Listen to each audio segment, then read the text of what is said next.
জুলাই মানবতা বিরোধী অপরাধ মামলার প্রথম রায়ে সন্তোষ প্রকাশ করে শহীদ পরিবারগুলোর নিরাপত্তা নিশ্চিতের দাবি জানিয়েছেন শহীদ আবু সাঈদের বাবা মা। শেখ হাসিনা সহ পলাতক আসামিদের দেশে ফিরিয়ে এনে দ্রুত রায় কার্যকর করার দাবি জানিয়েছেন জুলাই যোদ্ধারাও। দ্রুত হয়, কার্যকারী জানায়, আমার আত্মাটা শান্তি হবে। আমার ছেলে তো আমেরিকার আর পাবালই, আর ঘুরি পাবালই, হাজিরা আর জানি কার্যকারী হয়।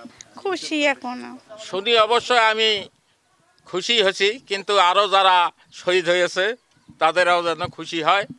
আর ভারত থেকে আনে অতি দূরত্ব গতিতে যেন ফাঁসি কার্যকর করে বাংলার মাটিতে, তাহলে আমি খুশি হই।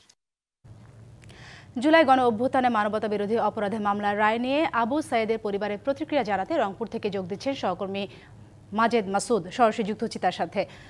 মাজেদ, জানাবেন, জুলাই হত্যায় ট্রাইব্যুনালের প্রথম রায় এলো আজ। এ নিয়ে গণ অভ্যুত্থানে প্রথম শহীদ আবু সাঈদের পরিবার কি বলছে?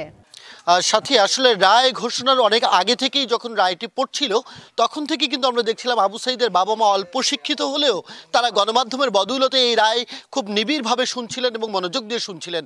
রায় ঘোষণা যখন এসেছে যে পলাতক প্রধানমন্ত্রী বা ক্ষমতাচ্যুত প্রধানমন্ত্রী শেখ হাসিনার 4টি মামলায় তাকে যখন মৃত্যুদণ্ড এবং একটিতে আমৃত্যু কারাদণ্ড দেওয়া হয়েছে, তারপরেই কিন্তু আমরা দেখেছি রংপুর পীরগঞ্জের এই বাবনপুরের মানুষজন উল্লাসে ফেটে পড়ে এবং আমরা আবু সাঈদের পরিবারের মধ্যে দেখেছি মিষ্টি বিতরণ করে উল্লাস করা হয়। তারা যে বিষয়টি বলছিল, এই রায়ের মধ্য দিয়ে, একটি যুগান্তকারী রায়ের মধ্য দিয়ে দেশে একটি নতুন ইতিহাস সূচিত হলো।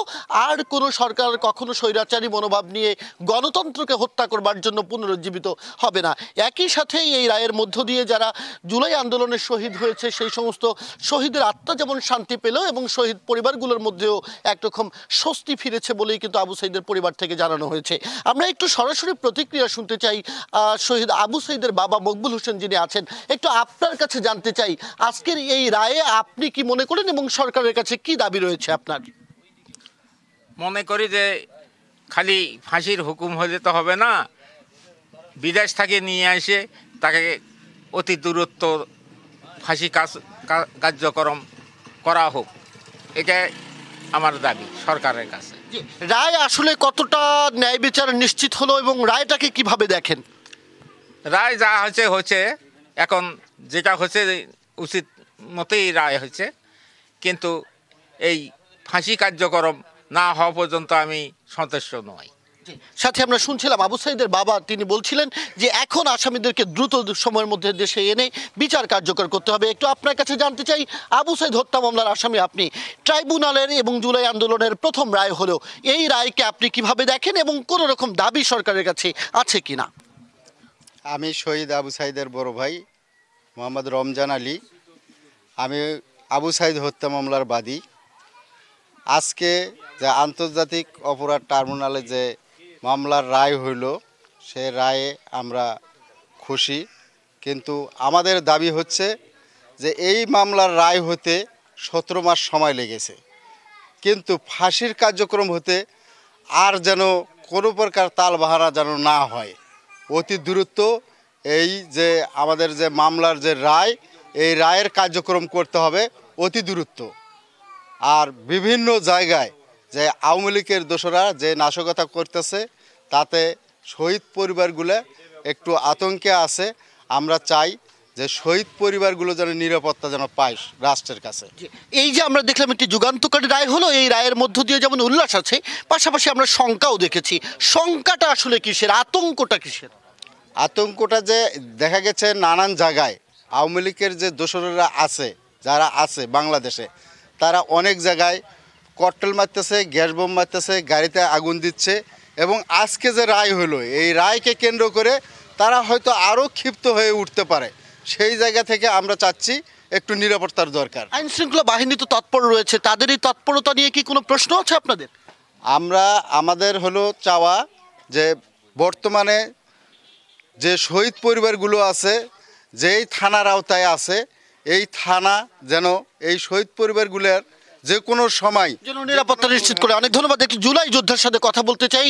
মাসুম বিল্লাহ, একটু আপনার কাছে জানতে চাই, আজকে যে 5টি অপরাধে রায় ঘোষিত হয়েছে, এই 5টি অপরাধের মধ্যে 1 নম্বর অপরাধের জন্যই যেটি দেওয়া হয়েছে যে বঙ্গবন্ধু কন্যা বা আমরা যদি বলি ক্ষমতাচ্যুত প্রধানমন্ত্রী, তিনি বলেছিলেন শেখ হাসিনা যে নাতিপুতি, রাজাকারদের নাতিপুতি। তো এই কথার কারণেই কিন্তু আজকে দেখা গেছে যে সেটির বিচার হলো।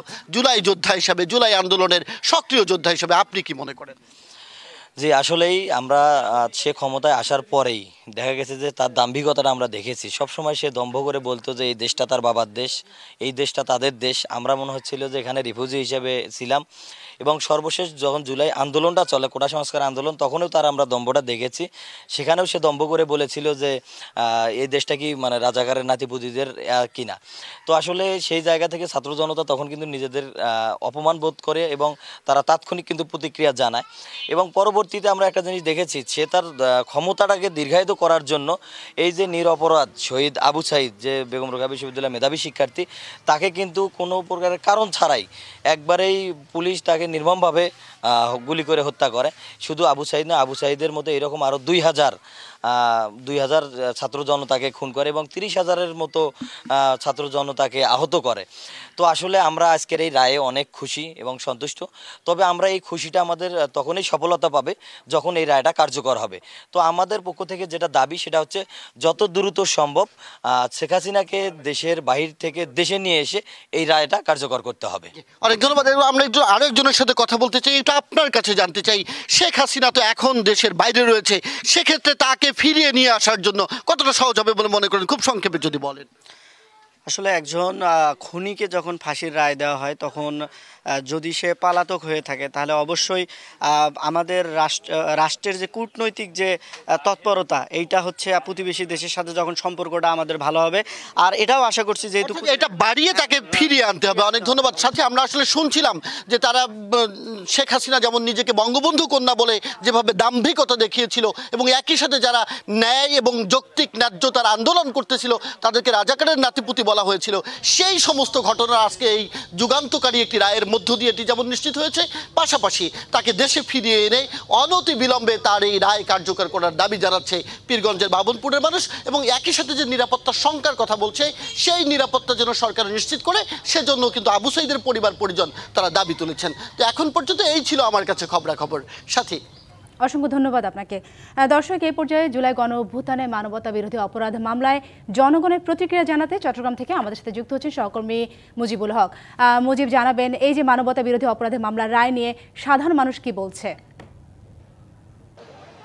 জুলাই আগস্টে যে গণহত্যা, সেই গণহত্যার দায়ের হওয়া যে আন্তর্জাতিক অপরাধ ট্রাইব্যুনাল, সেই ট্রাইব্যুনালে প্রথম মামলার আজকে রায় হলো এবং সেই রায়ে আওয়ামী লীগ সভাপতি এবং সাবেক প্রধানমন্ত্রী শেখ হাসিনা, সাবেক স্বরাষ্ট্রমন্ত্রী আসাদুজ্জামান খান কামাল এর যে মৃত্যুদণ্ড, পাশাপাশি সাবেক পুলিশ প্রধান চৌধুরী আবদুল্লাহ আল মামুনকে যে 5 বছরের কারাদণ্ড দেওয়া হয়েছে, সেই রায়ের প্রতিক্রিয়ার অংশ হিসেবে আমরা এখন দেখছি যে চট্টগ্রামের বিপ্লব উদ্যান যে এলাকা, সেই এলাকায় এখানে ছাত্র জনতা তারা উপস্থিত হয়েছেন এবং তারা উচ্ছ্বাস জানাচ্ছেন এবং তারা বলছেন যে এই যে রায়, সেই রায়ের মধ্য দিয়ে জুলাই আগস্টে যে গণহত্যা চালানো হয়েছিল শেখ হাসিনার নির্দেশে, সেই নির্দেশের ফলেই মূলত যে গণহত্যাটি হয়েছে, সেই গণহত্যার ফলে যে সমস্ত শহীদ হয়েছে ছাত্র জনতা, তাদের আত্মা এক প্রকার শান্তি পাবে এবং তারা বলছেন যে এই রায় যে হয়েছে সেটি যাতে দ্রুত কার্যকর করা হয় এবং শেখ হাসিনাকে দেশে ফিরিয়ে এনে সেই রায় যাতে দ্রুতই কার্যকর হয় সেই দাবি জানাচ্ছেন। তবে কারো কারো এই যে দাবি, অর্থাৎ যে চৌধুরী আবদুল্লাহ আল মামুন, যিনি তখন পুলিশের প্রধান ছিলেন এবং তার নির্দেশেই তার প্রত্যক্ষ নেতৃত্বেই যেহেতু গুলিগুলো চলেছে, তারা অভিযোগ করছেন যে তার যে শাস্তি 5 বছরের যে কারাদণ্ড দেওয়া হয়েছে সেটি অনেকটা কম হয়েছে এবং তাকে যাতে আরও মৃত্যুদণ্ড বা আরও শাস্তি দেওয়া হয় সেটির জন্য তারা আপিল করা সহ নানান ধরনের কথা বলছেন। আমরা একটু কয়েকজনের একটু মন্তব্য জানতে চাই। আমরা এক সরাসরি সম্প্রচার একটু জানাবেন যে এই রায় আপনারা আসলে কীভাবে দেখেন?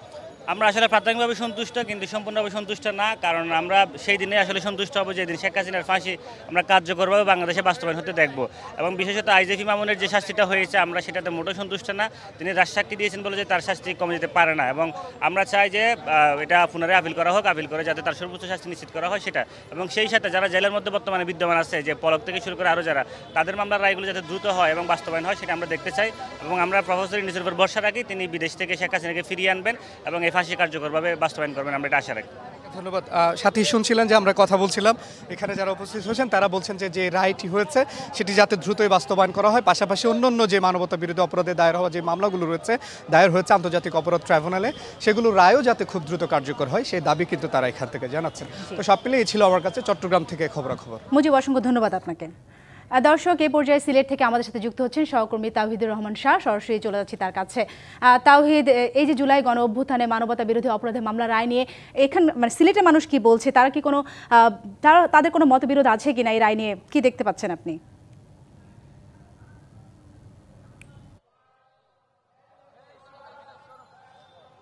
সাথী, রায় ঘোষণার পরপরই সিলেটের কেন্দ্রীয় শহীদ মিনার এবং চৌহাট্টা পয়েন্ট অর্থাৎ বিজয় চত্বর এর আশপাশের এলাকায় কিন্তু বিপুল সংখ্যক এনসিপি এবং অন্যান্য রাজনৈতিক সংগঠনের মানুষজন কিন্তু তারা চলে আসেন এবং এরপর রায় ঘোষণার পরপরই আমরা যেটি দেখেছি যে তারা মিষ্টিমুখ করিয়েছেন পরস্পর এবং এরপর বেশ কয়েকটি মিছিল আমরা লক্ষ্য করেছি, অর্থাৎ সিলেট কেন্দ্রীয় শহীদ মিনার থেকে সিলেট নগরের বিভিন্ন গুরুত্বপূর্ণ সড়ক প্রদক্ষিণ করে আমরা কিছুক্ষণ আগেও ছাত্র শিবিরের একটি মিছিল দেখেছি, তারও আগে আমরা দেখেছি যে এনসিপির একটি মিছিল।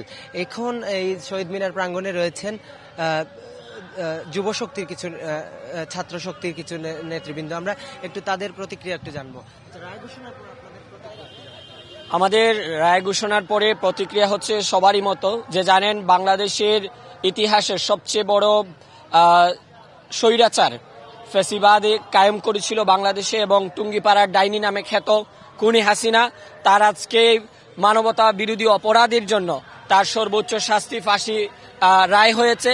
সেই জায়গা থেকে আমরা জুলাইয়ের স্টেক হোল্ডার বা জুলাই আন্দোলনে যেই 1400-এরও অধিক শিশু এবং ছাত্র জনতা প্রাণ দিয়েছে, তাদের এই রক্তের উপর যেই নির্মম অত্যাচার চালিয়েছিল যে ফ্যাসিস্ট যে খুনি, তার আজকে সর্বোচ্চ শাস্তির রায় হয়েছে। সেটা আমাদেরকে একদিকে আনন্দিত করছে, অন্যদিকে আমাদের আরো একটি বিষয় বাবার হচ্ছে, সেটা হচ্ছে যে শহীদরা যারা গুম হয়ে গিয়েছে গত 15-16 বছরে, যারা এখনো পর্যন্ত তাদের পরিবার খুঁজে পায় নাই, তাদের কথা চিন্তা করে আমাদের কষ্ট লাগছে। কিন্তু আমরা চাই যারা এই গণহত্যার সাথে জড়িত ছিল সবারই বাংলাদেশের মাটিতে তাদের সর্বোচ্চ শাস্তি ফাঁসি নিশ্চিত করতে হবে, তাতেই আমরা আনন্দিত হব। ধন্যবাদ।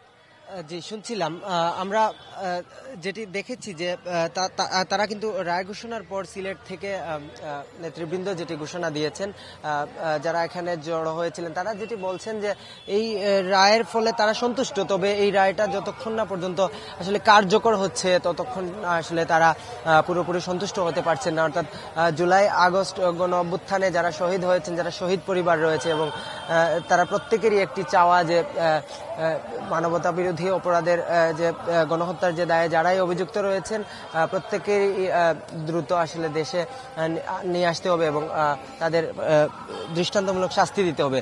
তো এখনো আমরা যেটি দেখছি যে সিলেট কেন্দ্রীয় শহীদ মিনার প্রাঙ্গণে অনেক নেতাকর্মীরা জড়ো রয়েছেন বিভিন্ন সংগঠনের পক্ষ থেকে এবং এখনো তারা অপেক্ষা করছেন পরস্পর মিষ্টি মুখের জন্য, এখনো তারা আসলে বলছেন। তো সব মিলিয়ে সিলেটে এর আগেও সকালে আইন শৃঙ্খলার চাদরে ঢাকা ছিল এবং এখনকার মতো অনেকেই শহীদ মিনারে জড়ো হচ্ছেন এবং চৌহাট্টায় জড়ো হচ্ছেন।